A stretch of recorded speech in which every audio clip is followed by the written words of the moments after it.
موسیٰ علیہ السلام اللہ رب العزت سے جب کوہ طور پہ ہم کلام ہونے گئے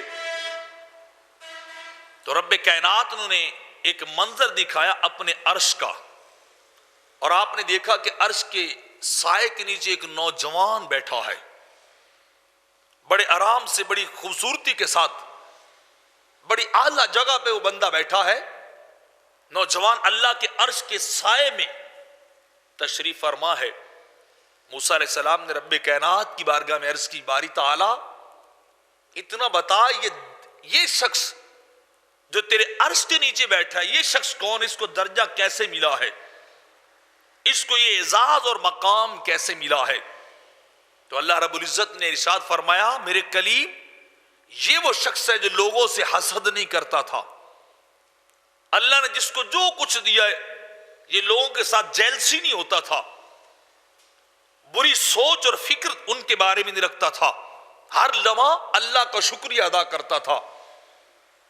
اللہ کی طرف متوجہ رہتا تھا۔ وَلَا يُعِقُّ وَالِدَيْهِ۔ اور دوسری وجہ یہاں میرے عرش کے نیچے اس شخص کے آنے کی یہ ہے کہ یہ والدین کا نافرمان نہیں تھا، یہ باپ کا بھی فرما بردار، اپنی والدہ کا بھی فرما بردار، یہ دونوں کی خدمت اور نوکری کرنے والا تھا۔ اور تیسری بات ارشاد فرمائی، وَلَا يَمْشِ بِالنَّمِيمَةِ، یہ لوگوں کی چغلیاں نہیں کرتا تھا، ایک طرف کی بات سن کے دوسری طرف نہیں پہنچاتا تھا، اس طرف کی بات سن کے اس طرف نہیں پہنچاتا تھا، لوگوں کے اندر فساد نہیں پھیلاتا تھا، غلط خبریں نہیں پھیلاتا تھا، ایک دوسرے کی باتیں خفیہ بتاتا نہیں تھا، خاموش ہو جاتا تھا، اور چغل خوری نہیں کرتا تھا۔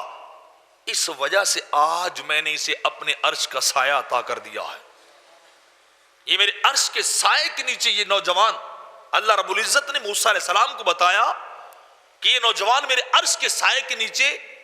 تین وجہ سے آیا ہے، کہ ایک حسد نہیں کرتا تھا،